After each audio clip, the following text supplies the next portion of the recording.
আমরা জানি যে রাজনীতিতে অবশ্যই মতভেদ থাকবে, রাজনীতিতে বিভিন্ন রকম চিন্তা থাকবে, মত থাকবে, কিন্তু এখন যে পরিবেশটা আমাদের আছে এই পরিবেশটাতে আমাদের জনগণ কিন্তু অত্যন্ত বিভ্রান্তির মধ্যে পড়ে যাচ্ছে। আমরা আপনার লক্ষ্য করে দেখবেন, মানুষকে জিজ্ঞেস করলে মানুষ বলে নির্বাচন হবে তো। এই যে একটা আপনার এক ধরনের শঙ্কা, আশঙ্কা এবং এক ধরনের আপনার হতাশা এসে যায় যে হবে তো। আমি যেটা বলি সবসময় যে নির্বাচন হবেই, এবং যে ঘোষণা দেওয়া হয়েছে সেই সময়টাতেই হবে। এই কারণে যে এর কোনো বিকল্প নেই। আজকে যদি নির্বাচন বন্ধ করা হয় বা নির্বাচন না হয়, তাহলে এই জাতি প্রচন্ড রকমের ক্ষতিগ্রস্ত হবে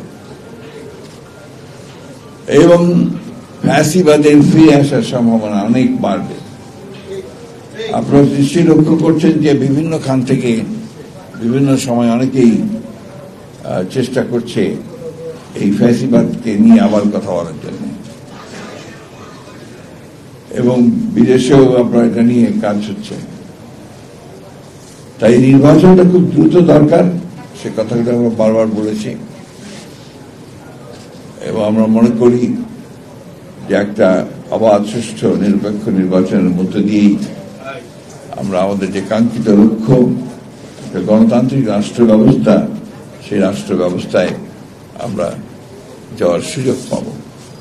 যে সময়টা আমরা অপেক্ষা করছি যে একটা গণতন্ত্রের উত্তরণের রোডম্যাপ আমরা পাব, আমরা যদিও নির্বাচন কমিশন গতকাল রোডম্যাপ দিয়েছে, সেই রোডম্যাপের জন্য অপেক্ষা করছে সবাই। এখন এটাকে ঠিকমতো রাজনৈতিক দলগুলো, প্রতিষ্ঠানগুলো, সরকার তারা যদি এগিয়ে নিয়ে যায়, তাহলে আমরা একটা মোটামুটি ভাবে একটা লক্ষ্যে পৌঁছাতে পারবো।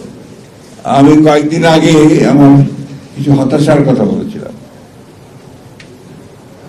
এটা নিয়ে আমার যারা কাছের মানুষ তারা আমাকে কিছু ভর্ৎসনা করেছেন যে আপনি হতাশার কথা বলবেন কেন, আমরা তো আপনার কথা ইন্সপায়ার্ড হই, অনুপ্রাণিত হই।